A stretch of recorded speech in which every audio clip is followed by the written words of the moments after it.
Sir ఈరోజు పొద్దున్నుంచి నారా భువనేశ్వరి గారి ఒక వాయిస్ అయితే బాగా చక్కర్లు కొడుతుంది. అంటే వాళ్ళ ఇంట్లో పనిచేసే ఒక వ్యక్తిని ఆమె బాగా దుర్భాషలాడుతా అట్లా ఒక తిడతా ఒక ఆడియో అయితే బాగా వైరల్ అవుతుంది. అది ఏమాత్రం వాస్తవం అంటారు? లేకపోతే ఎన్నికల టైంలో ఇది ఒక వ్యూహం అంటారా మీ మాటల్లో? చెప్పలేమండి. ఎందుకంటే చాలా ఇప్పుడు మీరు 'అతడు' సినిమాలో ఒక డైలాగ్ ఉంటుంది. లాస్ట్లో ప్రకాష్ రాజ్ వచ్చి కోట శ్రీనివాసరావుకి ఆడియో వినిపిస్తారు. ఆడియో వినిపిస్తే మనుషులు డైరెక్ట్గా వీడియోలు దొరుకుతుంటేనే మార్ఫింగ్ అంటున్నారు, ఈ ఆడియో విని ఎవడు నమ్ముతాడు అని అంటాడు. అంటే వెంటనే ప్రకాష్ అంటున్నాడు, వాడెవడో కానీ మీ వాయిస్తో పాటు మీ పర్సనల్ సెక్రటరీ వాయిస్ కూడా బాగా రికార్డ్ చేశాడండి అని అంటాడు. సో ఇక్కడ అంటే ఆ స్థాయిలోకి వెళ్ళిపోయి మిమిక్రీలు అన్నట్టు కూడా చాలా సందర్భాలు మనం చెప్పాం. ఎందుకంటే కొంతమంది సీనియర్ ఆర్టిస్టులు చనిపోయినప్పుడు వాళ్ళు సినిమా అంతా పూర్తి చేసి డబ్బింగ్కి లేకపోతే డబ్బింగ్ ఆర్టిస్టులతో చెప్పిన సందర్భాలు కూడా చాలా ఉన్నాయి. మీకు ఐడియా ఉందా? కొండవలసి లక్ష్మణరావు గారు కూడా చివరి స్టేజ్లో ఆయన చనిపోయి కొన్ని సినిమాలు చేసినప్పుడు ఒక మిమిక్రీ ఆర్టిస్ట్తో చెప్పించారంట. అలాగే ఇంకా ఇద్దరు ముగ్గురు పేర్లు గుర్తు రావట్లేదు. సో ఇప్పుడు ఇది ఏమిటంటే ఆ పర్టికులర్ ఛానల్లో వస్తుంది. అంతవరకు వీడియో విజువల్ వేస్తున్నారు, ఇక్కడికి వచ్చేసరికి ఆడియో వేస్తున్నారు. పోనీ దుర్భాషలు ఆడింది అనుకుందాం, బయటికి పో అని తిడుతున్నారంటే అక్కడ వాడు దొంగతనం చేశాడో లేదంటే ఏదో ఎదవ పని చేశాడో ఏదో తిడతారు. జనరల్గా ఊర్లలో కూడా మీరు ఇప్పటికీ అబ్జర్వ్ చేస్తే తిట్టాడనగానే తక్కువలు తక్కువ బుద్ధులు అన్నట్టుగా మాట్లాడతారు. అంటే తక్కువ అంటే ఇన్ ద సెన్స్ అంటే ఎవరికాడ అనుభవించుకోవడమే. అంటే తక్కువ సామాజిక వర్గం అనే, తిండికి లేనివాడనే, సొసైటీలో పేరు బలగం లేనివాడనే. అర్థం ఏంటి తక్కువవాడంటే? ఎవరికి వాడు రాసేసుకుంటాడు. అందుకే తక్కువవాడంటే నిమ్న జాతి వాళ్ళని తక్కువ వాళ్ళు అన్నారేమో. ఇంకోటి ఏమనుకుంటాడు, వీళ్ళు పేదోళ్ళు అయి ఉంటారా, అందుకే వీళ్ళు డబ్బు లేదు కాబట్టి తక్కువవాడు అంటున్నారు, లేదా వాడి క్యారెక్టర్ మంచిది కాదు కాబట్టి తక్కువవాడు. ఏది కరెక్ట్? ఆడియోని పట్టుకునే కదా ఇవన్నీ చెప్తున్నారు, అంతేనా? మేబీ కాసేపు అది వాస్తవమే అనుకుందాం. దానికి ఎంత బాగా హైలైట్ ఎందుకు చేస్తున్నారంటే ఎన్నికల టైం, ఎన్నికల వ్యూహరచనలో భాగంగా. ఎందుకంటే అసలు ఎప్పుడు చంద్రబాబు గారు ఈ రాజకీయాల్లో గత 30-40 ఏళ్ళుగా ఉన్నప్పటికీ ఆవిడెప్పుడు జోక్యం చేసుకోలేదు, ఎక్కడ మాట్లాడలేదు, రాలేదు. బట్ రీసెంట్గా ఆయన అరెస్ట్ అయిన తర్వాత వచ్చారు, మాట్లాడారు. ఇప్పుడు మరలా కుప్పంలో కూడా క్యాన్వాసింగ్కి ఆవిడ వస్తున్నారు. సో ఆవిడ వస్తున్నారు కాబట్టి ఆవిడని ఏదో ఒకటి ఎప్పుడు దొరుకుతారా అన్నట్టు చూసినట్టుగా అనిపిస్తుంది నాకు, అంతే కదా? మరి అలాంటప్పుడు అంత పెద్ద స్థాయిలో ఉండి పుట్టి ఆవిడ ఉన్నప్పుడు చాలా సందర్భాల్లో చాలా చోట్ల ఆవిడ కింద స్థాయి వ్యక్తుల్ని లేదంటే ఇంట్లో పని మనుషుల్ని తిట్టే ఉంటుంది కదా ఆవిడ. అవును. మరి అప్పుడెప్పుడు రాలేదే, ఇప్పుడు ఎందుకు వస్తున్నాయి? అండ్ మోర్ ఓవర్ వాయిస్ ఆవిడదో కాదో తెలీదు. ఓకే, అంత ఫెమిలియర్ వాయిస్ అయితే కాదు కదా ఆవిడది, ఈ మధ్యన వచ్చారు కాబట్టి. తర్వాత కాసేపు అది నిజమే అనుకుందాం, పక్కన పెడితే ఇటుపక్క దళితుల్ని డైరెక్ట్గా చంపేశారనే వార్తలు వచ్చాయి. నిజమే, చంపేయడం కాదు, నిజమే సార్. అదే ఒక డాక్టర్ గారు ఆయనకు గుండు కొట్టి మరి మోకాల మీద కూర్చోబెట్టి పోలీసులు అనే డాక్టర్ చనిపోయారు. సుధాకర్ పేర్లు అంటే ఒక్కొక్కటి చెప్తా. అది ఎవరో ఒక student 9th class 10th class చదువుతున్నాం, తండ్రులు రాజకీయాల గురించి మాట్లాడితే ఆ ఇంపాక్ట్ పిల్లల మీద పడి ఆలాలు గొడవ పడి ఏంటంటే ఆ పిల్లాడు చనిపోయాడు. అంటే వాడు దళితుడు. తర్వాత ఒక డ్రైవరు, వాడు దళిత్. అంటే జస్ట్ దుర్భాషలాడితేనే అంత నీచమైన క్యారెక్టర్గా ఎలివేట్ చేసి చూపిస్తున్నారు భువనేశ్వర్ గారిని.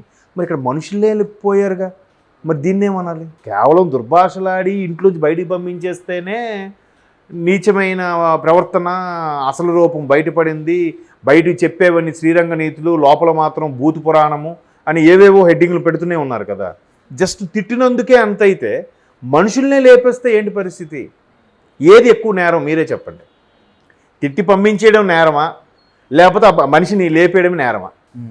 లేపేయడమే కరెక్ట్, తక్కువ నేరమేమో. ఎందుకంటే లేపేస్తే ఆడికి బాధపడ్డు కాబట్టి ఏకంగా పోతాడు కదా.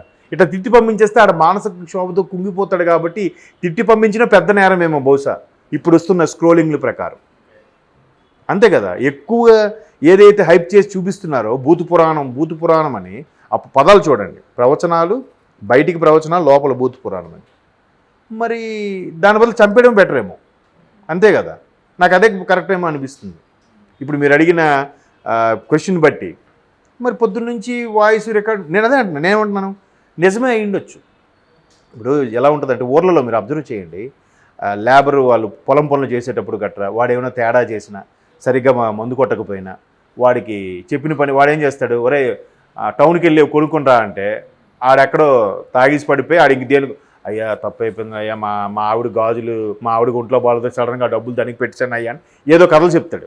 ఆడెక్కడో తాగేసి లేకపోతే ఎవరికో తగలబెట్టేసి వచ్చేసి ఉంటాడు, ఇక్కడికి వచ్చి ఇలా చెప్తాడు. అలాంటి వాళ్ళు నేను ఏం చేస్తారు, వాళ్ళు ఊర్లలో చాలామంది తిడతారు. ఇప్పటికీ కొన్ని ఊర్లలో పెదరాడి సినిమా టైప్లో కల్చర్లు కూడా ఉన్నాయి.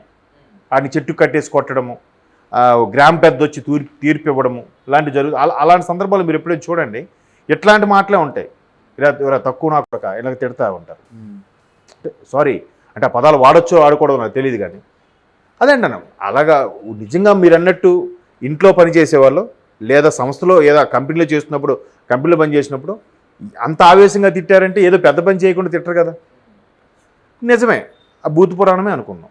కాకపోతే ఆ భూత పురాణంతో పోల్చితే ఇక్కడ మనుషుల్ని చంపేస్తే ఏది బెటరు? భూత పురాణం బెటరా, మనుషుల్ని చంపేయడం బెటరా? మేబీ దీన్ని కూడా భూత పురాణమే చెత్త, మనుషులు చంపేస్తే ఆడు ఏకంగా బాధపడడానికి ఉండదు కదా, ఇలాగైతే పాపం బాధపడుతూ ఉంటాడు కాబట్టి ఇదే కరెక్ట్ ఏమని చెప్తారేమో.